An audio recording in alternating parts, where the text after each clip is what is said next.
हाँ जी। तो हम परफॉर्मेंस कर रहे थे, ऐसे ही है। ठीक है, अकाउंट है। तो बेसिकली मैं इसको रिव्यू करता हूँ होल कॉन्सेप्ट को। सबसे पहले हंटिंग, फिर सोर्सिंग, फिर उसके बाद हम करवाते हैं ब्रांड अप्रूवल। ब्रांड अप्रूवल होने के बाद हम लगाते हैं लिस्टिंग। लिस्टिंग में हमारे पास दो मॉडल हैं, एफ बी एम और एफ बी ए। अगर एफ बी एम में लगाएंगे तो स्टॉक अमेजोन को शिप नहीं करेंगे, लेकिन अगर एफ बी ए में लगाएंगे तो शिपमेंट प्लान बनाएंगे और स्टॉक अमेजोन को शिप करेंगे। अब स्टॉक पहुंच गया, जब स्टॉक शिप करेंगे तो साथ उसके हम अ, उसको मॉनिटर करेंगे, शिपमेंट को, कि हमारी जो शिपमेंट है वो सक्सेसफुली डिलीवर्ड हो गई है और उधर रैकिंग में आ गई है। तो जब ये सारा कुछ हो जाएगा तो नेक्स्ट स्टेप हमारा क्या होगा?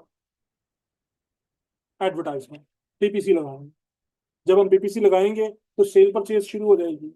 फिर हमें साथ में आईपीआई और परफॉर्मेंस, इन दोनों को मेंटेन करना पड़ेगा डेली बेसिस पर। डेली बेसिस पे हम आईपीआई को मॉनिटर करेंगे और डेली बेसिस पे हम परफॉर्मेंस को मॉनिटर करेंगे। ठीक है, तो स्क्रीन की तरफ देखें। हम परफॉर्मेंस पार्ट पे थे, तो परफॉर्मेंस पार्ट में यहाँ पे है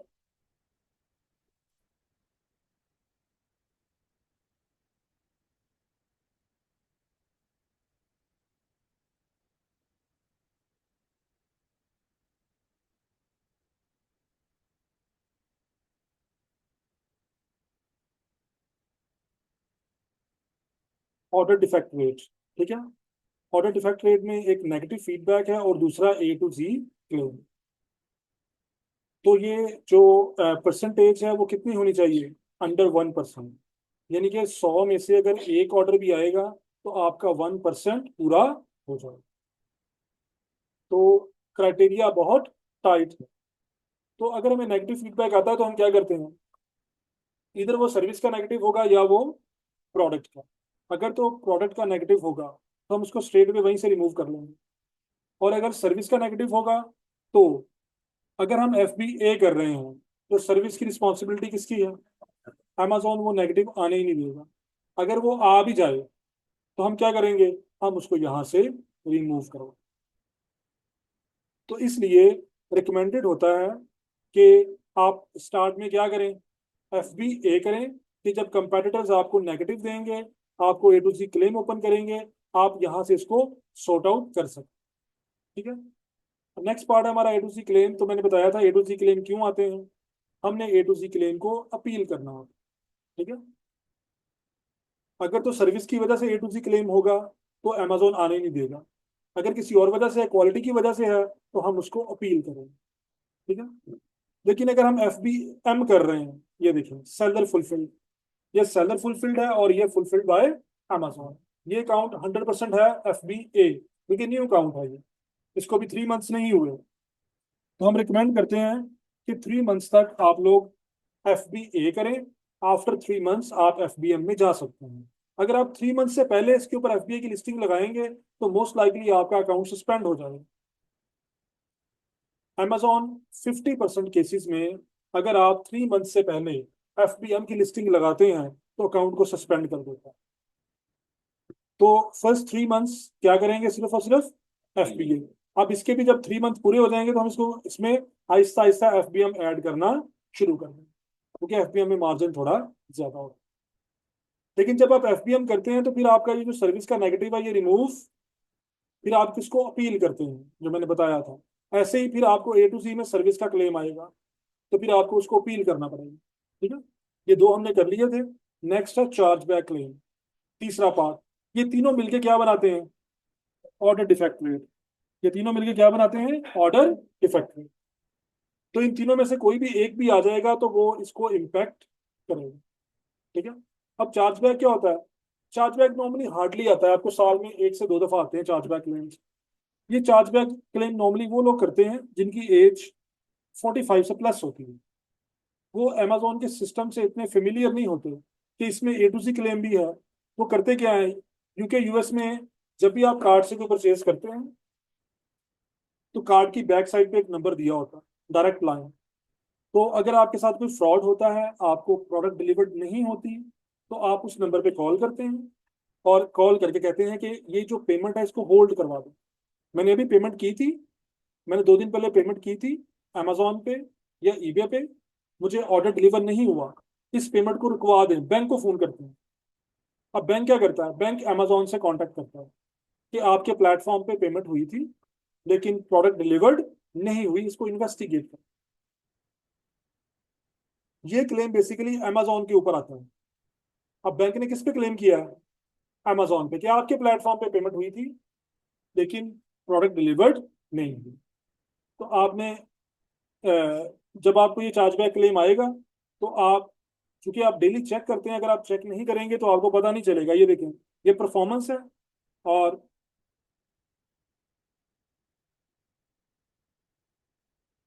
ये ऊपर ये है चार्जबैक क्लेम, नजर आ रहा है। तो आपने चार्जबैक क्लेम चेक करना है कि मुझे कोई चार्जबैक क्लेम तो नहीं आया। हॉल में जाएंगे यहाँ से,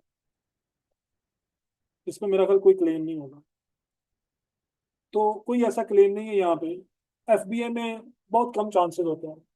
अगर एफबीए में कस्टमर फोन करके कहता है कि मुझे मेरा ऑर्डर नहीं मिला, तो रिस्पॉन्सिबिलिटी किसकी है?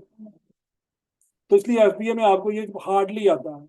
ये आपको किस में आएगा, एफबीए में। तो अगर आपको एफबीए में आएगा तो यहाँ पे शो होगा, इस जगह पे, यहाँ पे आपको वो शो होगा। तो जब आप देखेंगे तो इधर लिखा होगा एक्शन रिक्वायर्ड। क्या लिखा होगा? अब अमेजोन आपसे पूछेगा कि मुझे इस ऑर्डर के बारे में सारी इंफॉर्मेशन दो। ये आपने कब डिस्पैच किया था, ट्रैकिंग नंबर उसका, वो डिटेल्स आप दें। वो पूछते हैं नॉर्मली डिस्पैच डेट और ट्रैकिंग डिटेल्स। तो हम यहाँ पे एक्शन रिक्वायर्ड पे जाते हैं और जाके वहां पे सारी डिटेल अपलोड कर दें। क्योंकि अगर हम एफबीएम कर रहे हैं, हमारे पास ट्रैकिंग नंबर होगा, तो हम वो ट्रैकिंग नंबर देंगे, डिस्पैच डेट देंगे और ओके कर देंगे। तो ये हमारे हक में होगा। अगर प्रोडक्ट डिलीवर्ड हो गया हुआ, अगर प्रोडक्ट डिलीवर्ड हो गया हुआ, ट्रैकिंग शो कर रही है कि क्या हो गया, प्रोडक्ट डिलीवर्ड हो गया है, तो ये चार्जबैक क्लेम हमारे हक में हो जाएगी। लेकिन अगर ये डिलीवर्ड ना हुआ हुआ तो फिर ये कस्टमर के हक में भी हो सकता है। अगर आप 7 डेज तक इस केस को रिप्रेजेंट नहीं करते, यहाँ पे आया होगा एक्शन रिक्वायर्ड, 7 डेज हो गए हैं लेकिन आपने कुछ नहीं किया, तो वो बायर के हक में होगा। समझ आ गई? तो इसलिए इसको डेली चेक करना जरूरी है। अगर आप ट्रैकिंग इन्फॉर्मेशन दे देंगे तो मोस्ट लाइकली 90% केसेस में ये आपके हक में क्लोज होगा। लेकिन अगर if you fail to represent within 7 days, then it will be closed in buyers favour. तो क्या होगा, ये बायर की फेवर में क्लोज हो जाएगा।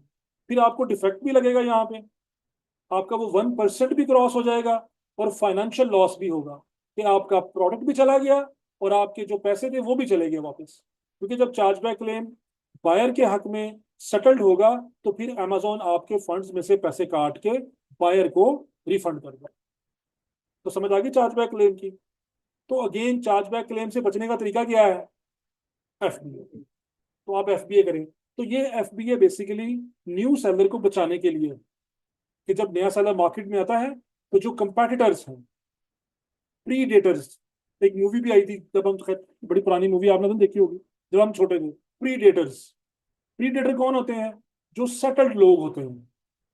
जब नया बंदा आता है उस पर अटैक कर देते हैं फौरन से, उनको प्रीडेटर्स कहते हैं। जैसे जंगल में लाइन, लेपर्ड्स, ये प्रीडेटर्स होते हैं। जब कोई नया एनिमल जाता है उस पर अटैक कर देते हैं फौरन। तो इस तरह जब आप लोग, आपकी लिस्टिंग आती है पहले पेज पे, तो फौरन प्रीडेटर्स एक्टिव हो जाते हैं सारे। वो आके फिर नेगेटिव कमेंट्स देते हैं, A to Z क्लेम देते हैं आपको, ताकि आपकी सेलर प्रोफाइल जो है डाउन हो और आपका अकाउंट सस्पेंड हो जाए। तो आपको बचाएगा कौन? अब देखिए इसमें कितने ऑर्डर चले गए हुए हैं, 660। कोई डिफेक्ट नजर आ रहा है आपको यहाँ पे? और ये बिल्कुल न्यू अकाउंट है। अब आते होंगे, लेकिन क्या हुए हैं सारे, रिमूव होते हैं। ऐसा तो नहीं हो सकता कि आप 660 ऑर्डर्स भेज दें, किसी कस्टमर को कोई प्रॉब्लम ही ना हो इसके अंदर, ऐसा तो नहीं हो सकता। ऑनलाइन बिजनेस है तो डेफिनेटली ये होते हैं। लेकिन वो गया, सेव किसने किया हुआ है? इसीलिए यहाँ पे आपको एफबीएम का कुछ भी नजर नहीं आ रहा। तो जब ये 3 मंथ्स बाद में चोर हो जाएगा अकाउंट, थोड़ा बड़ा हो जाएगा, फिर हम इस पे एफबीएम स्टार्ट कर देंगे। समझ आ गई? तो इस तरह आप लोग अपने आप को सेव करते हैं। अब उसके बाद इधर आ जाए, late dispatch rate, target under 4%। जो लेट डिस्पैच रेट है, इसका टारगेट क्या है? अंडर 4%। लेट डिस्पैच क्या होता है? आप मुझे बताइए, जो लेट डिस्पैच है ये किससे रिलेट करता है, एफबीएम से या एफबीए से? किससे? हाँ जी, आप बताएं किससे रिलेट करता है लेट डिस्पैच, एफबीएम और एफबीए?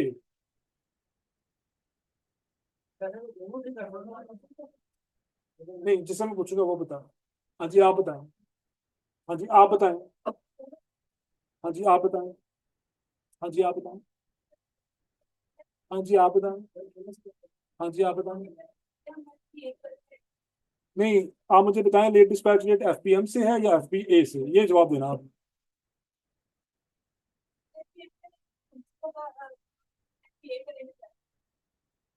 आधा आंसर ठीक है। हाँ जी, हाँ जी आप बताएं। ये दोनों वालों का ना फाइन होना चाहिए। तो डिस्पैच की रिस्पॉन्सिबिलिटी जब अमेजोन की होगी तो लेट डिस्पैच हमें कैसे आ जाएगा? हाँ, आपको पता था इसलिए नहीं पूछा। देखिए, डिस्पैच करने की रिस्पॉन्सिबिलिटी अमेजोन, देखिए, अगर डिस्पैच करने की रिस्पॉन्सिबिलिटी अमेजोन की हो तो हमें लेट डिस्पैच का डिफेक्ट कैसे आ सकता है? अगर, यार मेरी बात सुन लो, खुदा आवाज, ये हमारा है, ये अमेजोन का नहीं है। ये जो आपको नजर आ रहा है ना पेज, ये किसका पेज है? ये हमारा पेज। जो डिफेक्ट लगेंगे वो हमें लगेंगे, जो यहाँ पे लगेंगे। अब लेट डिस्पैच का जो डिफेक्ट है वो एफबीएम को लगेगा या एफबीए को लगेगा, बताएं आप। क्योंकि अगर अमेजोन लेट करेगा तो उससे हमारा तो कोई कसूर नहीं है, हमें यहाँ पे कुछ शो नहीं होगा। अगर अमेजोन लेट डिस्पैच करता है तो हमारा तो कोई ताल्लुक नहीं उससे। तो ये बेसिकली रिलेट करता है किससे? एफ बी एम से, कि हमें ऑर्डर आया और हमारी रिस्पॉन्सिबिलिटी थी कि हमने आज ऑर्डर डिस्पैच करना है, लेकिन हमने ये ऑर्डर डिस्पैच नहीं की। तो वो क्या हो जाएगा यहाँ पे? यहाँ पे आपको लेट डिस्पैच का डिफेक्ट शो है।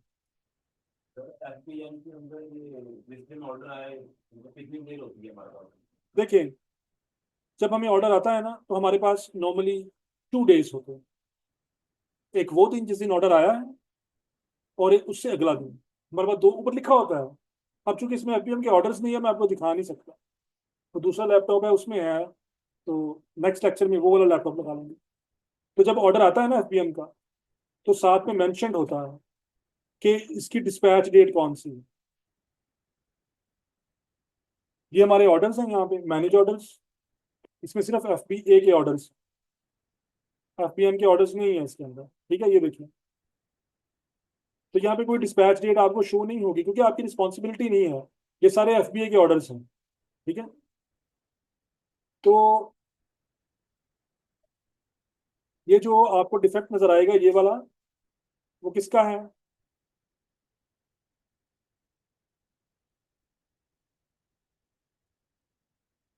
अब ये है अंडर 4%। कितना होना चाहिए? अंडर 4%। जितने आपके ऑर्डर्स आए हुए हैं, लेट डिस्पैच का जो डिफेक्ट है वो 4% रहना चाहिए। अब ये मुझे बता सकते हैं कि किन केसेस में आप लोग एफबीएम करते हैं, आप लोग? तो ये लेट डिस्पैच कैसे हो सकता है?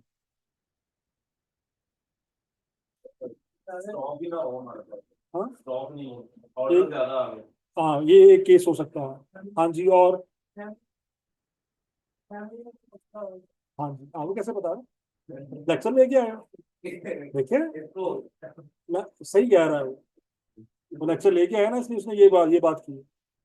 नॉर्मली ये जो देखिए, जब हम एफबीएम करते हैं तो हम डेली ऑर्डर डिस्पैच करते हैं, हमें पता है कि ऑर्डर डिस्पैच करना है। तो लेट क्यों होते हैं ऑर्डर? ये एक्स्ट्रा ऑर्डिनरी सर्कमस्टांसेस होते हैं। जैसे आप लोग सोलली किसी क्लाइंट का अकाउंट हैंडल कर रहे हैं, आप एक बंदा है और वो अपने क्लाइंट का अकाउंट हैंडल कर रहा है एफबीएम। उस बंदे को जाती तौर पे कोई मेडिकल इमरजेंसी हो गई है, उसी को मेडिकल मेडिकल इमरजेंसी हो गई है, वो बीमार है, हॉस्पिटल में पड़ा हुआ है। तो चांसेस हैं कि हो सकता है ऑर्डर डिस्पैच ना हो आज के, या उसकी फैमिली में कोई मेडिकल इमरजेंसी हो गई है, कोई अल्लाह ना करे डेथ हो गई है। क्योंकि वेडिंग्स वगैरह तो प्लान्ड होती हैं, हमें पता होता है हमें उस दिन ऑफ करना है, उसका ऑल्टरनेटिव होता है। लेकिन ये जो मेडिकल इमरजेंसीज हैं, डेथ्स हैं, ये प्लान्ड नहीं होती, अक्सर अनप्लान्ड भी होती हैं। तो उस वक्त फिर ये हमारे पास लेट डिस्पैच का डिफेक्ट रेट आने के चांसेस होते हैं। तो अब आपको ये समझ आ गई कि बेशक आपकी फैमिली में वो जितनी मर्जी मेडिकल इमरजेंसी हो, आपने ऑर्डर यहाँ से डिस्पैच करने हैं। तो हम करते क्या है, ये ये जो लेट डिस्पैच है ना, इसको अभी हम थोड़ा सा मजीद नहीं करेंगे। कल मैं वो दूसरा लगाऊंगा लैपटॉप, ठीक है। उस लैपटॉप में मैं फिर आपको एफबीएम के ऑर्डर्स का लेट डिस्पैच का इम्पैक्ट बताऊंगा, क्योंकि यहाँ पे बताया नहीं जाएगा कि हमने उसको बचाना कैसे है। जैसे फॉर एग्जांपल, अगर अल्लाह ना करे कोई डेथ हो जाती है, तो हम अपने आप को लेट डिस्पैच से कैसे सेव करवाएंगे। पाकिस्तान में एक प्रॉब्लम आती है अक्सर, ये जो होता है ना, जब ये 10 मुहर्रम होती है, इंटरनेट प्रॉब्लम शुरू हो जाती है। अब ओटीपी नहीं आता, अक्सर ये होता है ओटीपी नहीं आता। अक्सर क्या होता है, ओटीपी नहीं आता। ये 10 मुहर्रम को या कोई और मसला पड़ गया है, तो अब वो मुझे याद है, ये 10 मुहर्रम को जब आए ना, कुछ लैपटॉप्स ऐसे हैं जो डोंगल पे भी हैं, कुछ को तो ये वाले इंटरनेट लगे हुए हैं ना। 3 लैपटॉप ऐसे हैं, उनको डोंगल लगी हुई है, यूएसबी होती है ना, जैज की, वो लगी हुई है। अब 3 लैपटॉप ऐसे थे जिनके ऑर्डर डिस्पैच नहीं हुए थे, और सिग्नल नहीं आ रहे थे क्योंकि इंटरनेट बंद था। और अमेजोन पे आप आईपी चेंज नहीं कर सकते, रिस्की होता है बहुत ज़्यादा। तो हमने क्या किया था, हम रात को 11 बजे वापस आए थे दोबारा, तकरीबन पौने 12 ही हो गए थे जब रिसेप्शन आई है। प्लाजा बंद था, तो प्लाजे की जो पार्किंग है वहां पे बैठ के गाड़ी में ऑर्डर सारे डिस्पैच किए। सख्ती इतनी ज्यादा है कि अगर आप नहीं करेंगे तो क्या होगा, अकाउंट सस्पेंड हो जाएगा। जैसे ये 4% से ऊपर जाएगा, अकाउंट आपका सस्पेंड होगा। ऐसे ही ये जो ईद थी, ईद पे थोड़ा मसला बन गया था, बड़ी ईद पे। तो मैं रात को 11 बजे यहाँ पे आके ऑर्डर डिस्पैच करके गया था। प्रॉब्लम अगर ऑर्डर जल्दी से भी स्क्रैच कर रहे हैं, अगर आईपी चेंज करके जैसे नेटवर्क का इशू हो गया तो आईपी चेंज नहीं हो सकती। नए अकाउंट पे आप आईपी चेंज करेंगे तो अकाउंट सस्पेंड होने के चांसेस 70%। सस्पिशियस एक्टिविटी में डाल देते हैं आपको, कि वो ये लगता है कि जो अमेजोन का अकाउंट का ऑनर है वो इसको यूज नहीं कर रहा, कोई और कर रहा है। अभी एक लड़का था, उसका अकाउंट ओपन किया यूएस में इंडिविजुअल, कल। उसका बेसिकली ओपन किया था 4-5 दिन पहले ओपन किया था, सब कुछ ओके था। उसकी उसी दिन वेरिफिकेशन की ईमेल भी आ गई थी कि हमें आपकी डिटेल्स को वेरीफाई कर लिया है। अब उसका एक टैक्स इंटरव्यू होता है, वो रहता है। तो मैंने उसे जाने से पहले कहा था कि मैं मैंने वो अकाउंट किया, उसके बाद मैं इधर क्लास में आ गया जब लास्ट टाइम क्लास थी। तो मैंने उसे कहा कि जब आपको ईमेल आएगी ना, तो आपने लैपटॉप लेके यहाँ पे आ जाना। अब उसको जब ईमेल आई ना, तो खुशी खुशी बार बार अपने घर बैठ के उसको ओपन कर रहा था अकाउंट। भाई मेरा अकाउंट ही खुल गया, दिख ही जा रहा है उसको, बार बार दिख ही जा रहा है। तो उन्होंने अकाउंट सस्पेंड कर दिया। अब कल उसका वीडियो इंटरव्यू करवाया, तकरीबन पौने घंटे का, 45 मिनट्स। अब यहाँ पे अगेन वही प्रॉब्लम आई, क्योंकि आईपी चेंज नहीं कर सकते थे, और उसके फोन का इंटरनेट लगाया हुआ था पहले भी। उसके फोन के इंटरनेट को हम यहाँ पे कोई और इंटरनेट लगा नहीं सकते थे, यहाँ पे सिग्नल नहीं आ रहे थे, वीडियो कॉल नहीं हो रही। फिर बाहर पार्किंग में गए, गाड़ी में बैठ के 45 मिनट का इंटरव्यू करवाया उसका। ऐसा आउट ऑफ सिटी जैसे कि लैपटॉप गए चले गए 2 दिन का फंक्शन है वहाँ अपना काम कोई काम करना हो तो first 3 months are very critical. जैसे होता है ना, बच्चा आईसीयू में होता है, जैसे बच्चा छोटा होता है ना बहुत ज्यादा, उसको बहुत केयर की जरूरत होती है, आप उसको छोड़ नहीं सकते। तो फर्स्ट 3 मंथ्स ये भी आईसीयू में होता है आपका अमेजन का। आपने कोशिश करनी है उसकी आईपी ना चेंज करें। अगर आप आईपी चेंज करेंगे तो सस्पिशियस एक्टिविटी में जाने के चांसेस होते हैं। सेक्रीफाइस आपको करना पड़ेगा, या वेडिंग्स देख लें या बिजनेस करने भी, यही हो सकता है। ठीक है, ये आपने मैनेज करना है कि आपने कैसे करना है, ठीक है। आपको सेक्रीफाइस करना ही पड़ेगा। अगर आपने जिंदगी में कुछ करना है तो बहुत कुछ सेक्रीफाइस करना पड़ेगा, फिर आपको बहुत कुछ मिलेगा। अगर आप अपने जो हैं उनको सेक्रीफाइस करने पे तैयार नहीं है, तो फिर आपको रिवॉर्ड भी उसी हिसाब से मिलेंगे, ठीक है। तो ये बिजनेस वर्ल्ड बहुत जालिम है जी।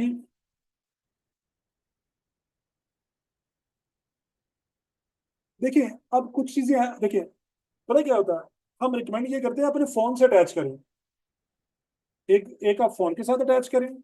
जब आपका अकाउंट खुल गया, 100% वेरिफिकेशन हो गई है, फिर उसको घर के आईपी पे लगा लो। घर के आईपी पे लगा लिया, अब दो आईपी होंगे आपके। अगर आपको लैपटॉप कैरी करना पड़ता है तो आप अपने मोबाइल का लगाएंगे साथ उसके, अपने जो रिलेटिव हैं उनके घर का वाईफाई आप अटैच नहीं करेंगे। हाँ उधर वो दो आईपी हो सकते हैं। हाँ, हो सकते हैं, क्लीन आईपी। मैं ये कह रहा था ना, हैं। देखिए, अगर आपका अकाउंट अभी ओपनिंग स्टेज पे है, हमने ओपन कर किया है, हाफ ओपन हुआ, अभी हाफ ओपन नहीं हुआ, उस दौरान आपने आईपी चेंज नहीं करना। लेकिन जब वो 100% वेरीफाइड हो गया है, पेमेंट्स अकाउंट की तरफ से ईमेल आ गई है कि your payment account has been activated, तो फिर उसके बाद हम बताते हैं कि कब आप दूसरा आईपी लगा सकते हैं। फिर आपने लगाना कौन सा है, अपने घर का जो आईपी है वो, और घर का आईपी। लेकिन आप कोई भी वो अपने रिलेटिव के घर का आईपी नहीं लगाएंगे, अटैच नहीं करेंगे, ठीक है। अब हम किसी और तरफ जा रहे हैं, ये हम उस वक्त करेंगे जब हम अकाउंट्स को डिस्कस करेंगे, ठीक है। अभी हम इस तरफ आ जाएं, तो लेट डिस्पैच रेट, तो ये एक्स्ट्रा ऑर्डिनरी सर्कमस्टांसिस, जैसे इंटरनेट बंद हो गया है, ओटीपी नहीं आ रहा, प्रॉब्लम्स हो जाते हैं समटाइम। तो उस वक्त ये हमारे एक अकाउंट के साथ हुआ, उसका ओटीपी नहीं आ रहा था, तो फिर 2 दिन वो नहीं आया तो बड़ा मसला हुआ, खैर। अच्छा, उसके बाद आता है pre fulfilment cancellation rate. Pre fulfilment cancellation rate, जी इसका मतलब क्या बनता है कि आपने ऑर्डर को फुलफिल करने से पहले क्या कर दिया है, कैंसिल कर। ऑर्डर को फुलफिल करने का मतलब क्या होता है, ऑर्डर डिस्पैच करना, यानी कि ऑर्डर को डिस्पैच करने से पहले ही आपने ऑर्डर क्या कर दिया, कैंसिल। अब मुझे बताएं, ये एफ बी एम से रिलेट करता है या एफ बी ए से रिलेट करता है। हाँ जी, हाँ जी, किससे, एफ बी एम से, क्योंकि प्री फुलफिलमेंट कैंसिलेशन यानी कि ऑर्डर को भेजने से पहले ही ऑर्डर कैंसिल कर दिया। एफ बी ए का ऑर्डर हम कैंसिल ही नहीं कर सकते, हमारे पास अथॉरिटी नहीं है। हम कौन से ऑर्डर कैंसिल कर सकते हैं, एफ बी एम। ऑर्डर आया, लेकिन हमने ऑर्डर निकालने की बजाय क्या कर दिया है, ऑर्डर कैंसिल कर दिया। किन सिचुएशन में हम हमें ऑर्डर कैंसिल करना पड़ सकता है, हाँ जी, स्टॉक नहीं है हमारे पास, ऑर्डर ज्यादा आ गए, जब चेक किया तो पीस कम थे, अब हमें ऑर्डर कैंसिल करना पड़ेगा। तो ये है कि अगर आप एफ बी ए करेंगे तो फिर आपको ये डिफेक्ट नहीं आएगा। तो यहाँ से ये बात पता चली कि अगर आप लोग एफ बी एम कर रहे हैं तो आपने केयरफुल रहना है, उतना स्टॉक ही शो करना है जितना आपके पास इन हैंड मौजूद है। लेकिन अगर आपको कोई आ जाए कि आपका स्टॉक नहीं है आपके पास, तो आप पहले कस्टमर को ऑफर करेंगे ऑल्टरनेटिव कलर। क्या ऑफर करेंगे, ऑल्टरनेटिव कलर। जैसे हमारे पास टॉवल्स है ना, अगर जैसे किसी ने रेड टॉवल ऑर्डर किया उस दिन, 800 GS में वो नहीं था, तो हमने फौरन क्या किया, कस्टमर को मैसेज किया कि ये जो रेड कलर है, ये हमारे पास लॉट डैमेज हो गई है, तो हम तो आपको बेच नहीं सकते, but we have other colours available, these are the following colour, if you want any of them let us know, if you don't want we will refund you straight away, ठीक है। तो हम उनको क्या करते हैं, डिफरेंट कलर ऑर्डर कर देते हैं। लेकिन मैंने एक बात की कि हमने उनको ये नहीं कहना कस्टमर को कि we are out of stock with red colour. Out of stock का लफ्ज आपने कभी भी एफ बी एम में यूज नहीं करना। अगर आपने कर दिया तो कंफर्म सस्पेंशन। अमेजोन कहेगा ये इतने वो केयरलेस हैं कि इनके पास स्टॉक है नहीं, इन्होंने यहाँ पे लगाया हुआ है। तो अगर ऐसा कोई आ जाए तो आपने कहना है, अब आपने कस्टमर को मैसेज करना है। वो मैसेज करना भी आप सीखेंगे यहाँ पे जब जब प्रैक्टिस करेंगे कि कस्टमर के साथ कॉरेस्पॉन्डेंस कैसे होगी। तो मैंने, dear customer, thank you very much for your order, we have checked red color stock, but the whole lot is damaged and we are unable to dispatch this. But you don't need to worry at all. We have the following colors available. ये color available है. If you want any of them, we will send you with next day delivery. Or if you want refund, let us know. We will refund you straight away. समझ आ गया? तो हमने 50% customer जो है वो alternative colour choose कर लिया। Out of stock का मैसेज नहीं आता यार, हमको तो नहीं पता यार, नहीं, ऐसे नहीं है, हमने एफबीएम में स्टॉक बताया था अमेजोन को कि हमारे पास 50 पीसेस हैं, लेकिन जब एक्चुअल चेक किया 48 थे। समझ आ गई? तो इस तरह हमें हो सकता है। तो आपने कस्टमर को पहले ऑफर करना है कि हमारे पास ऑल्टरनेटिव कलर है, तो ये कलर आप ले सकते हैं। 50% कलर जो कस्टमर हैं वो ऑल्टरनेटिव कलर चूज कर लें।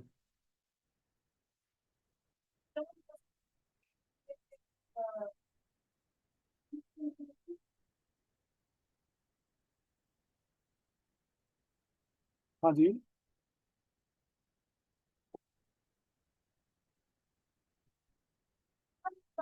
यार मेरी बात सुने, जब क्वेश्चन मुझे बातें ना किया करो, फिर वो ना उनकी बात समझ आती है, ध्यान आपकी तरफ चले जाता है।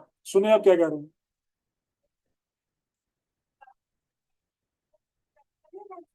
हाँ जी, देखा क्वेश्चन, ये वैलिड क्वेश्चन था जो आप लोग ने मतलब करना चाहिए था कि अगर हम रिफंड इशू कर देते हैं तो क्या हमें कैंसिलेशन के का डिफेक्ट लगेगा।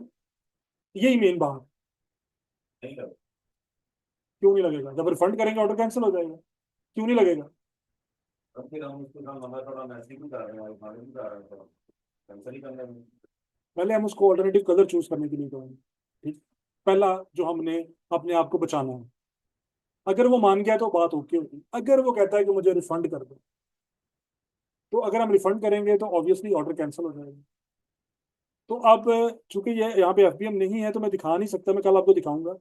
हम ऑर्डर को करते पता क्या है, जब हमें ये इशू फेस करना पड़ता है, कस्टमर कह रहा है रिफंड करें, तो हम उस ऑर्डर को डिस्पैच कर देते हैं।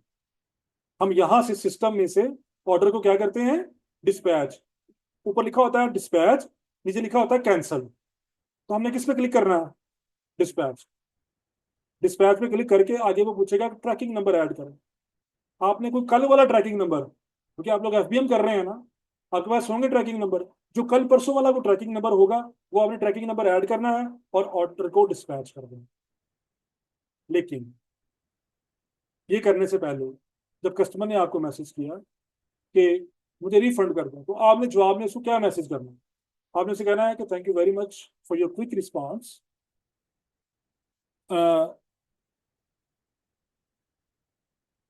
we have advised our accounts department to process full refund. Shortly, you will see a notification of it. Meanwhile, if you receive any dispatch confirmation, please ignore it. क्या कहा हमने, कि हमने अपने अकाउंट्स डिपार्टमेंट को कह दिया है कि ये जो रिफंड है वो प्रोसेस कर दें। लेकिन इस दौरान अगर आपको कोई डिस्पैच कंफर्मेशन आई तो उसको इग्नोर कर दें, क्योंकि जब हमने यहाँ पे ऑर्डर डिस्पैच करना है ना, तो कस्टमर को ईमेल जानी है कि आपका ऑर्डर डिस्पैच हो गया है। अब कस्टमर कंफ्यूज होगा कि ये तो कह रहे थे मैंने रिफंड कर देना है, मुझे डिस्पैच कंफर्मेशन आ गई है। तो आपने क्या कहना है, meanwhile if you receive any dispatch confirmation please ignore it. अब उसके नीचे आपने नोट लिखना है, normally it takes 2 to 5 working days to get back money back in your bank account, कि आपको मनी वापस आने में 2 से 5 दिन लग जाए। समझ आ गई, आपने मैसेज कर दिया, आपने उसे कहा कि हमने अकाउंट्स डिपार्टमेंट को एडवाइस कर दी है कि रिफंड प्रोसेस कर दें। लेकिन अगर आपको कोई डिस्पैच कॉन्फर्मेशन आए तो आपने उसको क्या कर देना है, इग्नोर। और normally takes 2 to 3 working days to get money back in your bank account. तो 2 से 5 दिन लगेंगे आपके पैसे बैंक में वापस आ जाए। समझ आ गई, कस्टमर को मैसेज चला गया। अब जब हमने यहाँ पर डिस्पैच करना है ना, तो कस्टमर को नोटिफिकेशन जाएगा your order has been dispatched. लेकिन कस्टमर को पता होगा कि मैंने इसको क्या करना है, इग्नोर। तो आपने अभी रिफंड इशू नहीं करना, आपने अगले दिन आके, अब ऑर्डर डिस्पैच हो गया हुआ है ना, आपने अगले दिन आके रिफंड इशू करना है। मैं कल करके दिखाऊंगा। आपने अगले दिन आके रिफंड इशू करना है और रीजन फॉर रिटर्न लिखना है कस्टमर रिटर्न। समझ आई, आपने रिफंड इशू कर देना है। जब रिफंड इशू करते वक्त वो अमेजोन पूछेगा कि आप क्यों रिफंड इशू कर रहे हैं, तो हम कहेंगे कस्टमर रिटर्न। कस्टमर ने वापस भेज दिया है, हमने क्या कर दिया है, रिफंड कर दिया। तो इस तरह आप प्री फुलफिलमेंट कैंसिलेशन रेट से बच सकते हैं।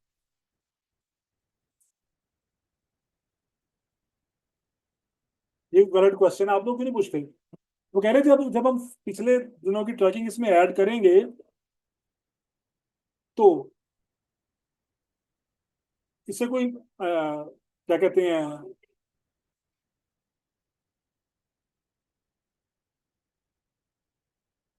2 दिन पहले वाली ट्रैकिंग पहले हमने दी हुई है अमेजोन को, अब दोबारा देंगे तो कहते हैं मसला तो नहीं कोई होगा।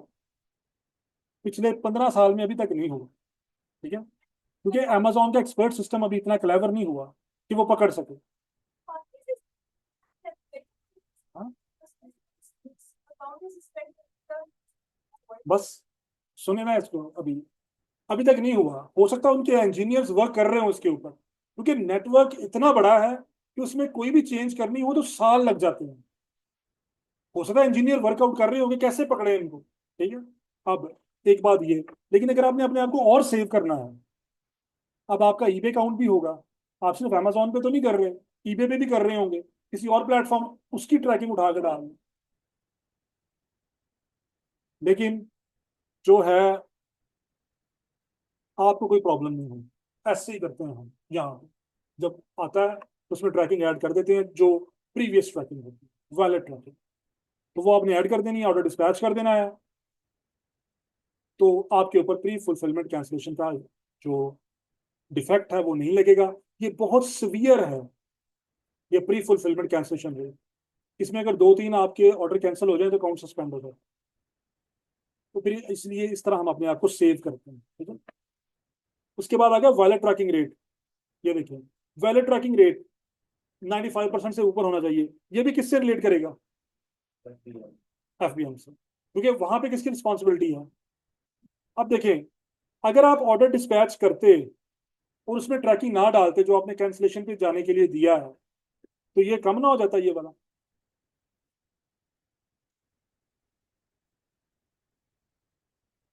तो इसको हमने 95% से ऊपर रखना है, तो इसलिए हम इसमें कौन सी ट्रैकिंग डालते हैं? वैलिड ट्रैकिंग, जो चल रही हो। तो जब भी हम एफबीएम का ऑर्डर डिस्पैच करेंगे, उसमें वैलिड ट्रैकिंग ऐड करें। इतना सिस्टम इतना एक्सपर्ट हो रहा है कि उसको नहीं पता लगता कि ये वैलिड है नहीं। हाँ, क्योंकि वो ट्रैकिंग मूव कर रही होती है, लेकिन वो एग्जैक्ट एड्रेस पे डिलीवर हुई है या नहीं हुई, ये अभी तक वो पता नहीं चला उन्हें। वीडियो ना देख के पता लगाना शुरू कर देंगे। अच्छा, तो अब वैलिड ट्रैकिंग रेट क्या है? कि आपके जो भी एफबीएम के ऑर्डर होंगे उनके अंदर एक वैलिड ट्रैकिंग नंबर ऐड होना चाहिए। जो हम ऑर्डर सही डिस्पैच करेंगे उनमें तो वैसे ही वो होगा, लेकिन प्रॉब्लम कहाँ पे आनी है? जब आपने डिस्पैच नहीं किया और रिफंड इशू किया होगा, तो उसके लिए ट्रैकिंग हमने कौन सी डाल दी है? लेकिन ट्रैकिंग वो डालनी है जो वैलिड हो। अपने पास से कोई ट्रैकिंग नहीं डालनी। आज से 4 साल पहले हम अपने पास से डाल देते थे, क्योंकि ये वाला पार्ट नहीं था।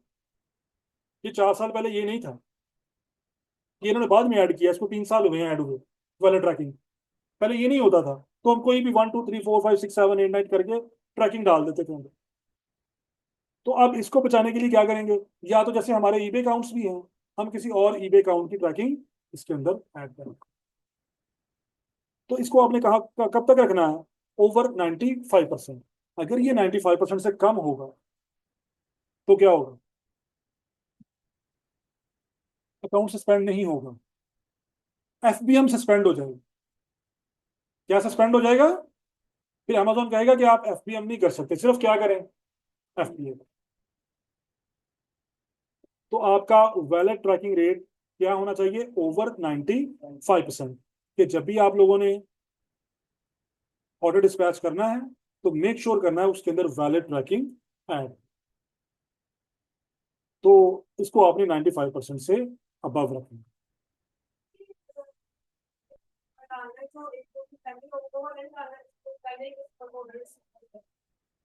इसको हो गया हो, कोशिश करें वो ना डालें। कोशिश करें वो डालें जो इन ट्रांजिट हो, जो ट्रैकिंग इन ट्रांजिट हो, रास्ते में हो, कहीं पे डिलीवर्ड ना हो गई हो। ठीक है, तो आपने कोशिश करना है कि यस्टरडे का डाल दें या डे बिफोर यस्टरडे का डाल दें, हफ्ता पहले वाला ना ही डालें, कोशिश करें। लेकिन अगर नहीं होगा तो फिर कोई चॉइस नहीं, फिर डालना पड़ेगा। तो लेकिन हम अपने आप को सेव करने के लिए क्या कर सकते हैं? यस्टरडे का या डे बिफोर यस्टरडे का, जो भी इन ट्रांजिट हो, उसको हम यहाँ पे वैलिड ट्रैकिंग में ऐड करेंगे। हाँ, ये कह रहे हैं कि अगर हम डालते हैं लेकिन वो पार्सल डिलीवर नहीं होता, उसमें कोई मसला बन जाता है, ठीक है, तो ये आपका रेट नीचे आ जाएगा 95% से। अब आपने क्या करना है? आपने इस पर क्लिक करना है। ठीक है, अब यहाँ पे नोट एप्लीकेबल, नोट एप्लीकेबल है। क्यों नोट एप्लीकेबल आ रहा है? अगर आपका यहाँ पे होता ना number of non exempted shipment, shipment with valid tracking. अगर अगर यहाँ पे कोई मसला आता ना कि 2-3 आपकी शिपमेंट्स, वो यहाँ पे लिखी होनी थी, यहाँ पे होना था डाउनलोड रिपोर्ट। यहाँ पे क्या लिखा होना था? Download report. आपने वो रिपोर्ट डाउनलोड करनी थी। जब आपने डाउनलोड करनी थी, आपको वो ऑर्डर नंबर नजर आ जाने थे जिनके अंदर लेट का या वैलिड का इशू है। अब मैंने रिपोर्ट डाउनलोड की और मुझे ऑर्डर आईडी मिल गया कि जिसमें ट्रैकिंग वैलिड नहीं है। मैंने क्या करना है? मैंने मैनेज ऑर्डर में जाना है, यहां से किसमें गए? ऑर्डर्स में, मैनेज ऑर्डर्स में। यहाँ पे मैंने वो ऑर्डर सर्च करवाना है, ठीक है, पेस्ट करके। जैसे यहाँ पे ये ऑर्डर आए हुए ना, ये मैंने सर्च करवा दिया, आ गया ये ऑर्डर। यहाँ पे लिखा होगा एडिट शिपिंग इंफॉर्मेशन। क्या लिखा होगा? Edit shipping information. आपने वो इंफॉर्मेशन को एडिट करना है और ट्रैकिंग नंबर भी और डाल दें। 3-4 दिन बाद दोबारा ये 95 से ऊपर चला जाएगा। अब इन सब की ड्यूटी है ये वैलिड ट्रैकिंग रेट को सेट करना। जब भी वो नीचे जाता है, क्या कर, क्योंकि कुछ ऑर्डर रास्ते में गुम जाते हैं, कस्टमर तक पहुंचते ही नहीं है, तो इनकी क्या ड्यूटी है? इन्हें डेली आगे देखना होता है कि वैलिड ट्रैकिंग रेट कहाँ पे है। अगर वो 95, हमारा 100 होता है ये हमेशा, टारगेट हमारा क्या रहेगा? 100। अब आपने 95 का टारगेट नहीं बनाना अपना, वो तो बॉटम लाइन है। हमने कितना रखना है हमेशा अपना? 100%। तो 100% कैसे होगा? आप डेली आगे चेक करेंगे, रिपोर्ट डाउनलोड करेंगे, जिस ऑर्डर आईडी में मसला होगा उसमें ट्रैकिंग, वैलिड ट्रैकिंग ऐड कर दें। तो इस तरह ये ट्रिमिंग करनी, करते रहना है आपने, डे टू डे टास्क। अब अगर कभी किसी का 95 से आ जाए ना, हम फौरन बताते इधर आ, ये 95 से कम क्यों हो गया? तो फिर उनको भी पता होता है कि हमारी रिस्पॉन्सिबिलिटी है कि ये 100% होना चाहिए। तो फिर वो इसको डेली चेक करते हैं, रिपोर्ट डाउनलोड करते हैं, ऑर्डर आईडी निकालते हैं और उसमें इंफॉर्मेशन को एडिट करते हैं। समझ आ गई? तो इस तरह हम यहाँ से रिपोर्ट डाउनलोड करेंगे और डाउनलोड करने के बाद ऑर्डर आईडीज निकालेंगे, उनको पेस्ट करेंगे, सर्च करेंगे और उनकी ट्रैकिंग इंफॉर्मेशन को चेंज करते हैं।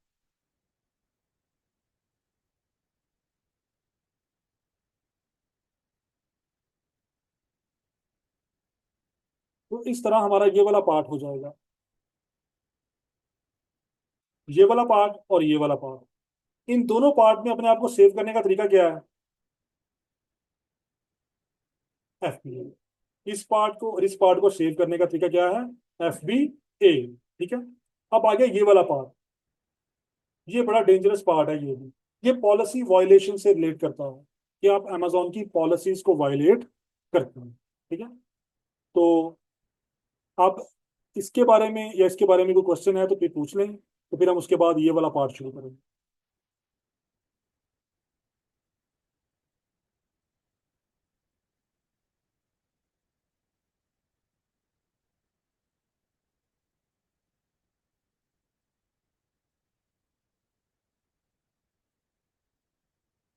जी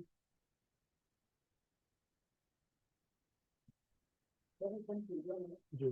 तो जैसा आपने बताया कि मुझे रिफंड किए कस्टमर को ट्रैकिंग नंबर होती है। अब उस ट्रैकिंग नंबर में मसला है कि वो पार्सल बने हुए हैं। ठीक है। तो इसकी तरह हम कौन सा